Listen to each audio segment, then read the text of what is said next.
के रोगी होंगे नहीं।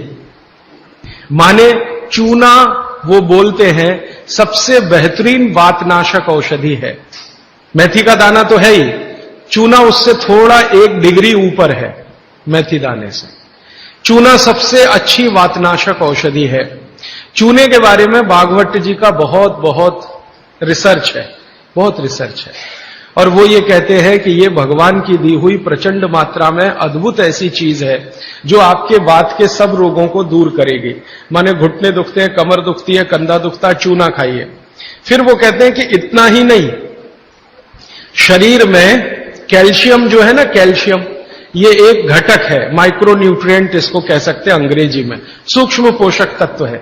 ये कैल्शियम के बारे में जो गंभीर बात है आज के विज्ञान के हिसाब से जो मैं कहना चाहता हूं, भागवत जी ने तो 3500 साल पहले कह दिया, आज का विज्ञान उसको प्रूव कर रहा है, कंफर्म कर रहा है। वो ये कि कैल्शियम की कमी अगर शरीर को है तो आपको 20 नहीं 50 बीमारियां आएंगी। कैल्शियम की कमी अगर है शरीर को तो 50 बीमारियां आएंगी। क्या क्या आ सकता है?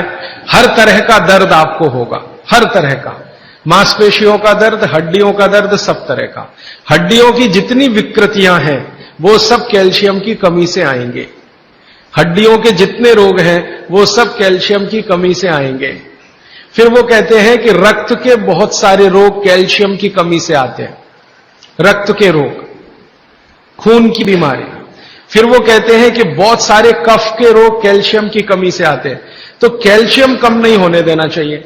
जो विज्ञान आज का कहता है, आधुनिक विज्ञान ये कहता है कि कैल्शियम वो माइक्रो न्यूट्रिएंट है, वो सूक्ष्म पोषक तत्व है जिसके शरीर में रहने पर ही दूसरे सूक्ष्म पोषक तत्व उपयोगी होते हैं। ये 12-15 साल का रिसर्च है, एक वाक्य में मैंने खत्म कर दिया। कैल्शियम की उपस्थिति में ही बाकी सभी सूक्ष्म पोषक तत्व उपयोगी होते हैं। इसका मतलब यह है कि अगर आपको शरीर में विटामिन सी का असर देखना है तो कैल्शियम चाहिए, विटामिन ए का असर देखना है तो कैल्शियम चाहिए, विटामिन बी का असर देखना है तो कैल्शियम चाहिए, अगर विटामिन डी का असर देखना है तो भी कैल्शियम चाहिए, विटामिन के का असर देखना है तो भी कैल्शियम चाहिए, प्रोटीन अच्छे से आपके शरीर को काम में आए तो कैल्शियम चाहिए, कार्बोहाइड्रेट्स ठीक से आपके शरीर को मदद करे तो कैल्शियम चाहिए, फैट्स आपके शरीर में डिसॉल्व होते रहें और जहां जरूरत है वहां लुब्रिकेशन में मदद करते रहें तो कैल्शियम चाहिए। माने समझ लीजिए कि कैल्शियम अगर नहीं है तो शरीर में सब कुछ बीमारियां आने ही वाली है। इसलिए कैल्शियम की उपलब्धता शरीर को होनी ही चाहिए।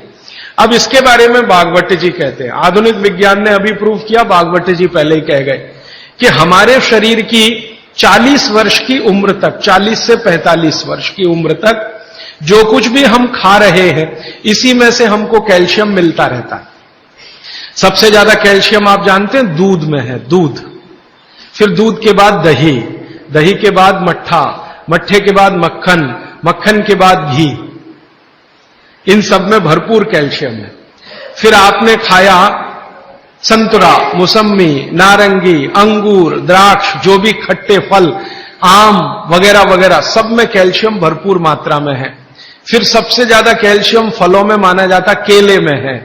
केला भरपूर खाना चाहिए क्योंकि कैल्शियम का सबसे बड़ा भंडार है और आसानी से हजम होता है। तो ऐसे जो फल हैं इनका जो कैल्शियम है ये 40-45 साल तक हमें आसानी से मिलता रहता है, क्योंकि शरीर की जो बायोकेमिस्ट्री है 40-45 साल तक एकदम दुरुस्त और तंदुरुस्त रहती है। जठर अग्नि भी तीव्र रहती है, बाकी सब फंक्शन ठीक है। लेकिन जैसे ही 45 की उम्र खत्म होती है, माताओं को यह बात विशेष रूप से कह रहा हूं, बहनों को, माताओं को, जैसे ही आपकी 45 की उम्र पूरी होती है और आपका मेंसेस साइकिल बंद होता है, मासिक धर्म आपका बंद होता है, उसी समय आपको कैल्शियम हजम होना कम होना शुरू होता है। आप कितना भी ये सब चीजें खाएं, केला भी खाएं, ये भी खाएं, लेकिन कैल्शियम उतना पूर्ति नहीं करता, क्योंकि कैल्शियम को शरीर में डाइजेस्ट कराने वाला जो हार्मोन है वो तभी तक आपको है जब तक आपकी मासिक चक्र की शुरुआत है। मासिक चक्र बंद होते ही ये हार्मोन कम होता है। आप जानते हैं कई हार्मोन्स कम हो जाते हैं, तो कैल्शियम डाइजेस्ट होना बहुत मुश्किल होता है। तब आपको जरूरत पड़ती है कि बाहर से कैल्शियम लें।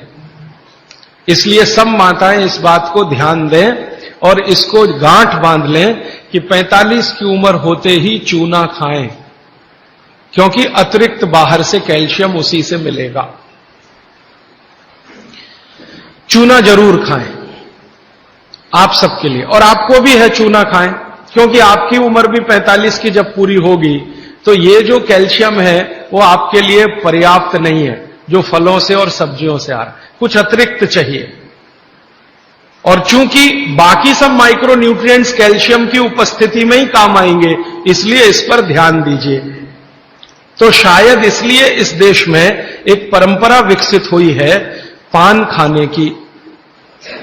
ये पान खाने की परंपरा बहुत वैज्ञानिक है, बहुत ही वैज्ञानिक। जिसने भी शुरू की वो बागभट्ट का पक्का चेला रहा होगा, बहुत समझकर उसने ये शुरू की। और ये अद्भुत है। अद्भुत मैं इसलिए कह रहा हूं कि भारत की सब जातियों में उत्तर से दक्षिण, पूरब से पश्चिम ये परंपरा है। कहीं भी चले जाओ, आप सिक्किम में चले जाओ, अरुणाचल में चले जाओ, वो भी पान खाते हैं। और आप धुर दक्षिण में आ जाओ तो यहां भी है, उत्तर में चले जाओ, कहीं भी चले जाओ, तो ये पान खाना भारतीय सभ्यता का एक बहुत महत्वपूर्ण अंग है जो स्वास्थ्य से जुड़ा हुआ है। बस ध्यान इतना ही रखिए कि पान जो है चूने का ही खाना है। पान जो है चूने का ही खाना है। पान कभी भी कत्थे वाला ना खाएं, क्योंकि कत्था आपके लिए उतना उपयोगी नहीं है।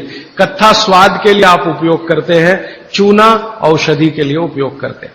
ये बात मैं एक बार पहले भी कह चुका हूं, आज फिर से इसलिए कह रहा हूं कि कुछ नए चेहरे मैं देख रहा हूं।